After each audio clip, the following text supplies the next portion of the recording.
ବନ୍ଦେ ପୁରୁଷୋତ୍ତମ। ଜୟଗୁରୁ କଳଙ୍କର ରକ୍ଷା।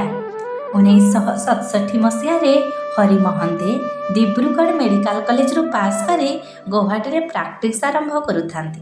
ଗୋଟିଏ ଔଷଧ ଦୋକାନ ପାଖରେ ଗୋଟିଏ ଛୋଟ ଚାମରି। ଏହି ସମୟରେ ଶ୍ରୀ ଶ୍ରୀ ଦାଦା ଗୌହାଟୀ ସତ୍ସଙ୍ଗ ମନ୍ଦିରରେ ଅବସ୍ଥାନ କରୁଥାନ୍ତି। ପ୍ରତିଦିନ ହରିମୋହନ ଠାକୁରଙ୍କ ପ୍ରଣାମ ପାଇଁ ମନ୍ଦିର ଆସନ୍ତି ଓ ଶ୍ରୀ ଶ୍ରୀ ଦାଦାଙ୍କୁ ସାକ୍ଷାତ ପ୍ରଣାମ କରନ୍ତି। ଦିନେ ସଞ୍ଜ ବେଳେ ଶ୍ରୀ ଶ୍ରୀ ଦାଦାଙ୍କୁ ପ୍ରଣାମ କଲାବେଳେ ସେ ପଚାରିଲେ, କ'ଣ ଡାକ୍ତର ବାବୁ, ଏବେ ଯେଉଁ ଶିଶୁ ରୋଗୀକୁ ଦେଖି ଆସିଲେ ତା ଅବସ୍ଥା କେମିତି? ପ୍ରଶ୍ନ ଶୁଣି ଡାକ୍ତର ହରିମୋହନ ଚକିତ ହେଲେ। ଅଳ୍ପ ସମୟ ଆଗରୁ ଜଣେ ଆସାମୀୟ ବ୍ରାହ୍ମଣର ଅନୁରୋଧରେ ସେ ପାହାଡ଼ିଆ ଅଞ୍ଚଳରେ ତାଙ୍କ ଘରକୁ ଯାଇ ତାଙ୍କର ପୀଡ଼ିତ ନବଜାତ ଶିଶୁକୁ ଦେଖି ଔଷଧ ଲେଖିଦେଇ ସତ୍ସଙ୍ଗ ମନ୍ଦିର ଆସିଲେ। ରୋଗୀ ଦେଖିବା କଥା ଶ୍ରୀ ଶ୍ରୀ ଦାଦା ଜାଣିଲେ କେମିତି?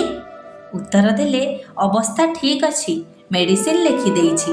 ଶ୍ରୀ ଶ୍ରୀ ଦାଦା କହିଲେ, ବର୍ତ୍ତମାନ ଯାଅ ଓ ସେ ଶିଶୁକୁ ହସ୍ପିଟାଲ ପଠାଇବାର ବ୍ୟବସ୍ଥା କର।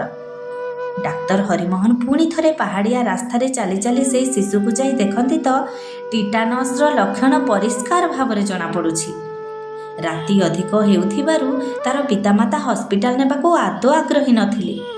ସେମାନଙ୍କର ବିଶ୍ୱାସ ଥିଲା ଯେ ଡାକ୍ତରଙ୍କ ଔଷଧରେ ପିଲାଟି ଭଲ ହୋଇଯିବ।